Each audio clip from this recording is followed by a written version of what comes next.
मध्य प्रदेश के मुरैना जनपद क्षेत्र में किसान कांग्रेस की नवीन कार्यकारिणी गठित की गई।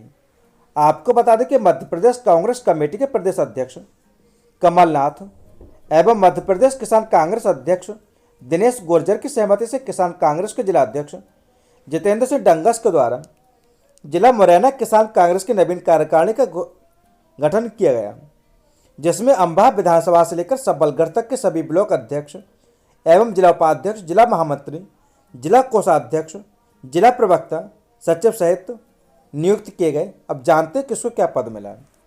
तो आपको बता दें कि ब्लॉक अध्यक्ष धनंजय तिवारी दक्षिण शहर मुरैना, सोनू रियाना उत्तर शहर मुरैना, परमार सिंह बानमौर, उपेंद्र अर्गल नूराबाद, मनोज सागर रिठौरा, रामकिशन कौशल जींगनी, कुलदीप लांगई दिमनी, जयसिंह तोमर सिहोनिया, अजय ठेकुला अंबाह, देवांशी तोमर पोरसा, विनोद मिश्रा महुआ, बंटी करार सुमावली, शांतिदास कुशवाहा बागचीनी, दीपक यादव जौरा, रामविलास धाकड़ कैलारस, देवेंद्र मरैया टेंटरा, मोहन रावत सबलगढ़।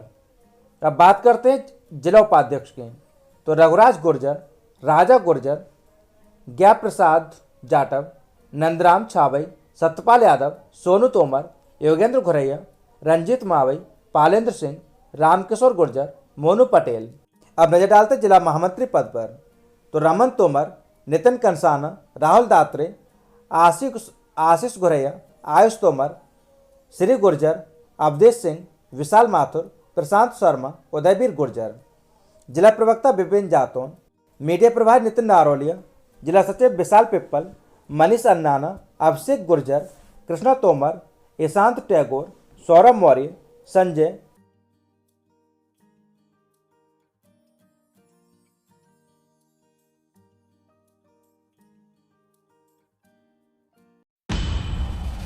मध्य प्रदेश के मुरैना जनपद क्षेत्र में आपको बता दें कि अब जिला पंचायत अध्यक्षों को भी मिलेगी राज्य मंत्री की सुविधाएं। आपको बता दें कि सुरक्षा आवास के साथ मिलेंगी अन्य सुविधाएं, होगा प्रोटोकॉल का पालन। जिला पंचायत अध्यक्ष के संघ के प्रदेश अध्यक्ष हीरा सिंह राजपूत के नेतृत्व में मुख्यमंत्री से मिला प्रतिनिधि मंडल। राज्य मंत्री का दर्जा प्राप्त प्रदेश भर के जिला पंचायत अध्यक्षों को राज्य मंत्री की तरह आवास, सुरक्षा जैसी अन्य सुविधाएं प्राप्त होंगी। राज्य मंत्री को मिलने वाली सुविधाओं और प्रोटोकॉल का पूरा पालन किया जाएगा। उक्त आशय की घोषणा प्रदेश के मुख्यमंत्री शिवराज सिंह चौहान ने गुरुवार को अपने निवास पर जिला पंचायत अध्यक्ष संघ के प्रदेश अध्यक्ष हीरा सिंह राजपूत के नेतृत्व में पहुंचे प्रदेश के 44 जिला पंचायत अध्यक्ष के प्रतिनिधि मंडल के समक्ष की। सच से कनेक्शन के लिए मुरैना से कैलाश चंद्र गौड़ की रिपोर्ट। नईसरा पुलिस चौक स्थित राधा माधव मंदिर में श्री हिंदू युवा गणेश सेवा मंडल के तत्वाधान में चल रही 7 दिवसीय श्रीमद् भागवत के चौथे दिन भगवान श्री कृष्ण जन्म का प्रसंग सुनाते हुए कथाव्यास पंडित रविकांत शास्त्री जी महाराज ने कहा कि जीवन में भागवत कथा सुनने का सौभाग्य मिलना बड़ा दुर्लभ है। जब भी हमें ये सुअवसर मिले इसका सदुपयोग करना चाहिए। कथा सुनते हुए उसी के अनुसार कार्य करें। कथा का सुनना तभी सार्थक होगा जब उसके बताए हुए मार्ग पर चलकर परमार्थ का काम करें। उन्होंने रामकथा का संक्षिप्त में वर्णन करते हुए कहा कि मर्यादा पुरुषोत्तम भगवान श्री राम ने धरती को राक्षसों से मुक्त करने के लिए अवतार धारण किया। कथा में श्री कृष्ण जन्म का वर्णन होने पर समूचा पंडाल खुशी से झूम उठा। मौजूद श्रद्धालु भगवान कृष्ण के जय जयकार के साथ झूमकर कृष्ण जन्म की खुशियां मनाई। 52 भगवान का रूप सार्थ गुप्ता एवं कृष्ण का रूप राधिका गुप्ता ने किया। कथा में आयोजक शुभम अग्रवाल, अंजलि साहू, अभिषेक साहू, मोहित गुप्ता, सुरेश गुप्ता, महेंद्र गुप्ता, रविंद्र मिश्रा, शिवम शंखदार, अंकित शर्मा, पप्पू गुप्ता, पवन गुप्ता सहित आसपास से बड़ी संख्या में श्रद्धालु शामिल रहे। सच से कनेक्शन के लिए बनाए से शुभम अग्रवाल की रिपोर्ट। नईसरा पुलिस चौक स्थित श्री राधा माधव मंदिर में श्री हिंदू युवा गणेश सेवा मंडल के तत्वाधान में आयोजित संगीतमय श्रीमद् भागवत कथा के छठे दिन कथाव्यास पंडित रविकांत शास्त्री जी महाराज ने कहा कि भगवान ने ब्रजवासियों की रक्षा की, क्योंकि इंद्र पूजा न होने से नाराज होकर जल वर्षा से ब्रजमंडल को डुबोना चाहते थे, परंतु बाल कान्हा ने 7 वर्ष की आयु में गोवर्धन पर्वत को कनिका अंगुली पर धारण कर सबकी रक्षा की थी। उन्होंने अपनी पूजा न कराकर गोवर्धन की पूजा कराई। बताया कि ये गोवर्धन की कृपा है जिसके जिसके सबके भरण पोषण के अलावा सब गोधन का भी पालन किया। साथ ही राक्षसों के वध की लीला में पूतना, बकासुर, आधासुर आदि का भी उद्धार किया। कान्हा द्वारा ब्रज की बाला से होली खेलने का सुंदर वर्णन भी किया गया। कार्यक्रम में मंदिर के महंत रविंद्र मिश्रा, सेबोम शंखधार, वरिष्ठ भाजपा नेता स्वतंत्र प्रकाश गुप्ता, बेलसी चेयरमैन की माताजी अंकित शर्मा, आयोजक शुभम अग्रवाल, अंकित साहू, सनी गुप्ता, सचिन गोयल, पवन शर्मा, धैर्य गुप्ता आदि भक्त लोग मौजूद रहे। सच से कनेक्शन के लिए बताई उसे शुभम अग्रवाल की रिपोर्ट। खाना बनाते समय सिलेंडर में लगी आग, सूचना पाकर पहुंची पुलिस ने आग पर पाया काबू। पूरा मामला उत्तर प्रदेश के संभल जनपद क्षेत्र के हैं, जहां पर संभल कोतवाली क्षेत्र के मोहल्ला चौधरी सराय स्थित मुन्नी माता मंदिर के पीछे आमिर के मकान इस्तेमाल होने वाला एलपीजी सिलेंडर काम करते समय लीक होने के कारण आग की चपेट में आ गया, जिसको आनन फानन में मकान स्वामी ने घर के बाहर सिलेंडर को फेंका। चौकी प्रभारी व अग्निशमन को सूचना दी। सूचना पाकर मौके पर पुलिस बल और अग्निशमन विभाग पहुंचा। इसके बाद आग पर काबू पाया गया। मोहल्ला तिवारीसराय स्थित महिला अपने घर पर खाना बना रही थी। इसी बीच सिलेंडर में अचानक आग लग गई। आग की सूचना से मुख्य पर अफरा तफरी मच गई। परिजनों द्वारा आग लगने की सूचना तत्काल चौकी प्रभारी चौधरी सराय ब्रजपाल सिंह को दी गई। सूचना का संज्ञान लेते हुए चौकी प्रभारी लेपर्ड लेकर तत्काल मौके पर पहुंचे और फायर ब्रिगेड को सूचना दी, लेकिन जब तक अग्निशमन की टीम पहुंची तब तक चौकी प्रभारी की सूझबूझ से आग पर काबू पाया गया। यदि मौके पर अग्निशमन टीम एवं चौकी प्रभारी मौके पर नहीं पहुंचे होते तो शायद हो सकता था कोई भी बड़ा हादसा। तिवारी सराय मोहल्ले वासियों द्वारा चौकी प्रभारी के सराहनीय कार्य की जमकर प्रशंसा की जा रही है। सच से कनेक्शन के लिए संभल से विपिन शर्मा की रिपोर्ट। आज डॉक्टर वर्क ने बयान दिया था, मायावती तारीफ करी है, क्या कहेंगे इसके बारे में? डॉक्टर वर्क साहब ने जो तारीफ की है वो एक तो उम्र का लिहाज है कि वो ज़्यादा बुजुर्ग हो गए हैं, कुछ का कुछ बोलते हैं, और ये सब कहीं ना कहीं कोई ना कोई पहलू ऐसा होगा कि इनमें टिकटबाजी चलती है समाजवादी में, तो दो पल्लू में कदम रखना ये डॉक्टर वर्क साहब पहले से ही चली आ रही है इनकी नीति। जैसे ओवैसी से समाजवादी से ना मिला तो ओवैसी से इलेक्शन लड़ लिए, और ये जो समाजवादी के या संभल के जो पुराने जुझारू नेता हैं, चाहे वो डॉक्टर वर्क हों या नवाब इकबाल साहब हों। और नवाब इकबाल ने भी डॉक्टर वर्क को लेकर एक बयान दिया, जवानी हमला बोला डॉक्टर वर्क पे। नवाब इकबाल ने क्या कहेंगे इस पर? ये जवानी हमला इसीलिए बोलते हैं कि इनकी नूरी कुश्ती होती है दोनों की। ये नूरी कुश्ती लड़ते रहते हैं और दोनों एक हैं, और ये चाहते हैं कि तीसरा आदमी कोई इसमें ना कूदे। हमारी नूरी कुश्ती होती रहे, कभी वो जीत जाए, कभी हम जीत जाए, कभी हमें टिकट हो, कभी उन्हें टिकट हो। ये सिर्फ एक जानबूझ के जनता को, संभल लोकसभा को या संभल की जनता को सिर्फ गुमराह करते हैं एक दूसरे की बुराई करके। एक ही पार्टी में दोनों रहते हैं, और ये नूरी कुश्ती है, जैसे नूरी कुश्ती कही जाती है, वही नाटक है इन लोगों का कि बस तीसरा कोई ना आ जाए, हम ही दोनों लड़ते रहें। और संभल की जनता इस चीज़ को अब जान चुकी है कि इनकी नूरी कुश्ती है और ये आपस में किसी और को नहीं आने देंगे। इसीलिए संभल से कोई नुमाइंदा इनके मुकाबले उठ नहीं पाता है। अब धीरे धीरे जनता समझ गई और नेता भी समझ गए। अब लोग इनके मुकाबले टिकट मांगने को दूसरे लोग भी तैयार हैं। इस समाजवादी में दो गुटबाजी हैं, संभल में क्या कहेंगे? ये गुटबाजी जो है ये सब नूरी कुश्ती है इन लोगों की। टिकटबाजी की नूरी कुश्ती होती है। टिकट सिर्फ दो ही परिवारों पर रह जाए, कभी जिला अध्यक्ष डॉक्टर साहब के साथ हो जाते, कभी पुराने अध्यक्ष नवाब साहब के साथ रहते थे। ये तो यही है कि जैसे क्या कहा जाए, जिधर थोड़ा अच्छा देखेंगे, जिधर ज़्यादा वो होगा, प्यार मिलेगा, उधर को ये लोग लुढ़क जाते हैं। यातायात प्रभारी ने छात्राओं को सड़क सुरक्षा संबंधित जानकारी दी और बच्चों को दिलाई शपथ।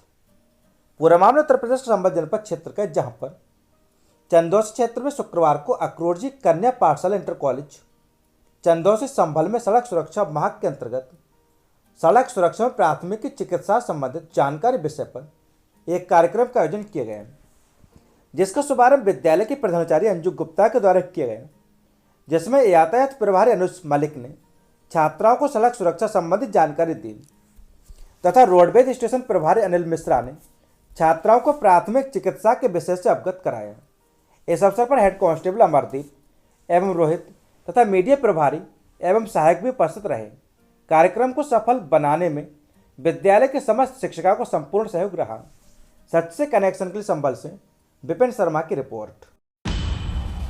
अखिल भारतीय क्षत्रिय महासभा आंवला बरेली के तत्वाधान में राष्ट्र नायक महाराणा प्रताप की पुण्यतिथि पुरैना आंवला महाराणा प्रताप चौराहा पर मनाई गई, जिसमें क्षत्रिय समाज के जोगेंद्र पाल सिंह, जय गोविंद सिंह, राजकुमार सिंह, नवीन सिंह, प्रेमपाल सोलंकी, गोपाल फौजी, विनीत राठौर, योगेश फौजी, ओमेंद्र चौहान, विपिन चौहान आदि ने प्रतिभा करके महाराणा प्रताप के व्यक्तित्व और कृतित्व पर प्रकाश डालते हुए श्रद्धा सुमन अर्पित करके श्रद्धांजलि दी। सच से कनेक्शन के लिए आंवला से शिवम शर्मा की रिपोर्ट। भाजपा के किसान मोर्चा प्रदेश अध्यक्ष कामेश्वर सिंह ने की प्रेस वार्ता। पूरा मामला प्रभु श्री राम की नगरी अयोध्या का, जहां पर भारतीय जनता पार्टी के प्रदेश अध्यक्ष किसान मोर्चा कामेश्वर सिंह ने किया प्रेस वार्ता। किसान मोर्चा के प्रदेश अध्यक्ष कामेश्वर सिंह ने बताया कि गोरखपुर फैजाबाद स्नातक निर्वाचित क्षेत्र से सदस्य विधान परिषद का चुनाव चल रहा है। इस चुनाव में छात्र राजनीति को उपज संघर्ष के प्रयास तथा नौजवान के प्रति एक समस्याओं के समाधान हेतु सड़क पर संघर्ष करने वाले इस क्षेत्र में सर्वाधिक 3 बार विधान परिषद चुने गए देवेंद्र प्रताप सिंह को भारतीय जनता पार्टी ने पुनः प्रत्याशी घोषित किया है। वहीं होने वाले स्नातक निर्वाचन क्षेत्र से विधान परिषद चुनाव में कामेश्वर सिंह ने सभी अयोध्या के स्नातक मित्रों से जो मतदाता बन चुके हैं उनसे अपील किया कि देवेंद्र प्रताप सिंह के पक्ष में अधिकाधिक मतदान करें और 30 जनवरी को देवेंद्र प्रताप सिंह को विजयी बनाने का काम करें। उन्होंने कहा कि यही निवेदन करने के लिए मैं अयोध्या आया हूं। Bureau report Azam Khan, Ayodhya. देखिए, वर्तमान समय में गोरखपुर फैजाबाद स्नातक खंड से सदस्य विधान परिषद का चुनाव चल रहा है। भारतीय जनता पार्टी छात्र राजनीति की उपज, संघर्षों के प्रतीक तथा लगातार 3 बार जो चुनाव जीत चुके हैं, ऐसे योग्य और कर्मठ प्रत्याशी देवेंद्र प्रताप सिंह को प्रत्याशी घोषित की है। मैं अयोध्या धाम जनपद के सभी स्नातक मित्रों से जो मतदाता बन चुके हैं उनसे यह अपील करूंगा कि वह देवेंद्र प्रताप सिंह के पक्ष में अधिकाधिक मतदान करके 30 जनवरी को उनको विजयी बनाने का काम करें। यह उत्तर प्रदेश के डिप्टी सीएम अयोध्या दौरे पर रहे। यहां पर उन्होंने शहर के एक निजी कार्यक्रम में शिरकत की। इस दौरान उन्होंने मंच से संबोधित करते हुए कहा कि जिस तरह से प्रधानमंत्री नरेंद्र मोदी ने 8 वर्षों में काम किए हैं, उससे दुनिया में भारत की साख बढ़ी है। हमने ब्रिटेन जैसे बड़े राष्ट्र को पछाड़ते हुए दुनिया के जो 5 प्रमुख आर्थिक महाशक्तियां हैं उसमें भारत का 5वां स्थान है। लेकिन प्रधानमंत्री ने तय किया कि आने वाले दिनों में 1 से 3 की श्रेणी में आ जाएंगे। उसके लिए भारत की इकोनॉमी को $5 ट्रिलियन पहुंचाना होगा। इसके लिए उत्तर प्रदेश राज्य भी अपनी भूमिका निभा रहा है। जब तक उत्तर प्रदेश राज्य आगे नहीं बढ़ेगा तब तक भारत को आगे बढ़ने की कल्पना भी नहीं की जा सकती। उत्तर प्रदेश में सीएम योगी ने $1 ट्रिलियन इकोनॉमी बनाने का लक्ष्य रखा है। लगातार इन्वेस्टर समिट किए जा रहे हैं। 2018 से लेकर अब तक सबसे पहले इन्वेस्टर समिट में 4.5 लाख करोड़ के MOU साइन हुए। उसमें 4 लाख करोड़ से अधिक धरातल पर उतारकर लखनऊ में ग्राउंड सेरेमनी प्रधानमंत्री ने किया था। बता दें कि डिप्टी सीएम ब्रजेश पाठक अयोध्या जिले के सोहाबल के देवई गांव में आयोजित श्रीमद् भागवत कथा और शहर के रिकाबगंज स्थित ज्वेलरी शॉप के उद्घाटन समारोह में बतौर मुख्य अतिथि के रूप में शामिल हुए। फिर उसके बाद सड़क मार्ग से प्रयागराज के लिए रवाना हुए। Bureau report Azam Khan, Ayodhya. उत्तर प्रदेश राज्य पूरे देश और दुनिया के पैमाने पर तेजी के साथ आर्थिक मोर्चे पर भी आगे बढ़ रहा है। हम सब जानते हैं आदरणीय प्रधानमंत्री नरेंद्र मोदी जी ने जिस ढंग से इन 8 वर्षों में काम किया है, भारत की साख दुनिया के पैमाने पर बढ़ी है और हमने ब्रिटेन जैसे बड़े राष्ट्र को पछाड़ते हुए दुनिया की जो 5 प्रमुख आर्थिक महाशक्तियां हैं उनमें हमारा भी नंबर 5 में आ गया है। लेकिन आदरणीय प्रधानमंत्री जी ने तय किया है कि हम आने वाले दिनों में 1, 2, 3 में आ जाएंगे। उसके लिए भारत की इकोनॉमी को हमें $5 ट्रिलियन इकोनॉमी तक पहुंचाना होगा। इसके लिए उत्तर प्रदेश राज्य अपनी भूमिका निभा रहा है और उत्तर प्रदेश राज्य जब तक आगे नहीं बढ़ेगा तब तक भारत को आगे बढ़ने की कल्पना नहीं की जा सकती। तो उत्तर प्रदेश राज्य में आदरणीय मुख्यमंत्री योगी जी ने $1 ट्रिलियन इकोनॉमी का लक्ष्य रखा है। उसके लिए लगातार इन्वेस्टर समिट किए जा रहे हैं। 2018 से लेकर अब तक पहले इन्वेस्टर समिट में 4.5 लाख करोड़ के MOU साइन हुए, उसमें 4 लाख करोड़ से अधिक के धरातल पर उतार करके ग्राउंड ब्रेकिंग सेरेमनी आदरणीय प्रधानमंत्री नरेंद्र मोदी जी ने लखनऊ में किया था। अब हम लोग फरवरी माह के प्रथम सप्ताह में 10, 11, 12 फरवरी को ग्लोबल इन्वेस्टर समिट करने जा रहे हैं। दुनिया के कई राष्ट्रों में हम लोग गए और वहां के उद्योगपतियों को, इन्वेस्टर्स को आमंत्रित किया। अभी विभिन्न राज्यों की राजधानियों में हम लोग जाकर के आमंत्रित कर रहे हैं। कल परसों हम लोग हैदराबाद में थे। बड़ी संख्या में पूरे देश से, पूरे दुनिया से उद्योगपति उत्तर प्रदेश आ रहे हैं। मैं आभार प्रकट करना चाहूंगा हरिकृष्णा परिवार का, ढोलकिया परिवार का, कि उन्होंने हमारी जो आध्यात्मिक राजधानी अयोध्या पहला शोरूम खोलने के लिए चुना। मैं सफलता के लिए शुभकामनाएं देता हूं और आभार प्रकट करता हूं पूरी व्यवस्था से जुड़े सब लोगों का कि अच्छी व्यवस्था किया है। मैं आपको उत्तर प्रदेश की तरफ से भरोसा दिलाता हूं ढोलकिया जी कि आपको व्यापार को आगे बढ़ाने में हम लोग पूरी मदद करेंगे। आपको कोई भी दिक्कत नहीं होनी पाएगी। बहुत